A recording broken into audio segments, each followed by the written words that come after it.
Pardi highway પર અનેક લોકો અકસ્માતનો ભોગ બન્યા બાદ હાઈવે એજન્સીએ ઠીંગરા મારવાની કામગીરી હાથ ધરી। પારડી નેશનલ હાઈવે પર જ્યાં ત્યાં મસમોટા ખાડાઓને લઈ માર્ગની હાલત બદતર બનતા વાહન ચાલકોમાં ભારે આક્રોશ વ્યાપી જવા પામ્યો હતો। પ્રજાપતિ હોલ સામે હાઈવે પર પડેલ ખાડાઓમાં ગતરોજ મંગળવારના વલસાડના બાઇક ચાલકનું ખાડામાં પટકાતા ટ્રક ફરી વળતા મોત નીપજ્યું હતું। ત્યારે અકસ્માતનો ભોગ બન્યા બાદ હાઈવે તંત્ર જાગતા ખાડામાં ઠીંગડા મારવાની કામગીરી હાથ ધરી હતી। પારડી પ્રજાપતિ હોલ સામે પોલીસ મથક સામે 4 રસ્તા બ્રિજ મહેતા હોસ્પિટલ સામે દમણી ઝાપા તરફ ખાડા પૂરવાનું કામ હાથ ધરવામાં આવ્યું છે। નેશનલ હાઈવે નંબર 48 ઉપર ખાડાઓને લઈ માર્ગ બિસ્માર બનતા અનેક અકસ્માતો સર્જાઈ ચૂક્યા છે। થોડા દિવસ અગાઉ ટેક્સી એસોસિએશન અને સ્થાનિક વાહન ચાલકોએ પારડીના બગવાડા ટોલ નાકા ઉપર ખાડાઓને લઈ વિરોધ કર્યો હતો।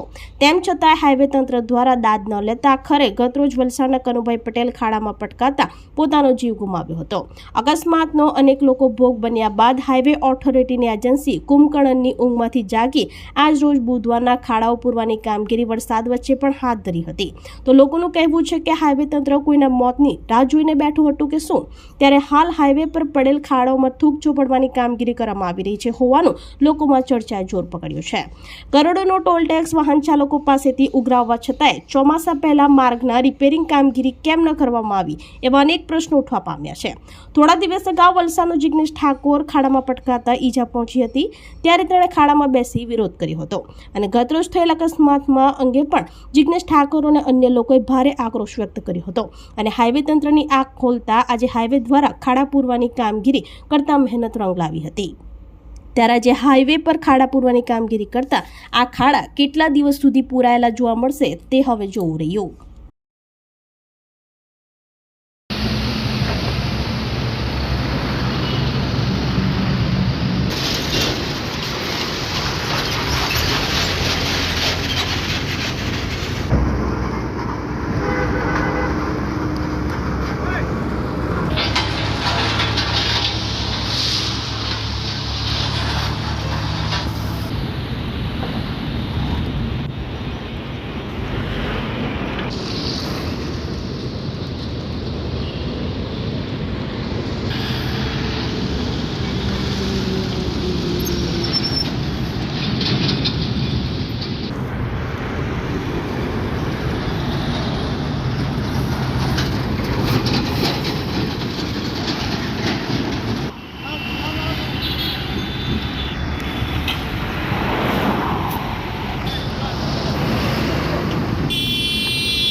આપણી સંકલ્પ ન્યૂઝ ચેનલને સબસ્ક્રાઇબ અને લાઇક કરો, બેલ આઇકન દબાવો જેથી આવનાર ન્યૂઝ અપડેટ્સની નોટિફિકેશન આપના મોબાઈલ પર સૌથી પહેલા પહોંચે।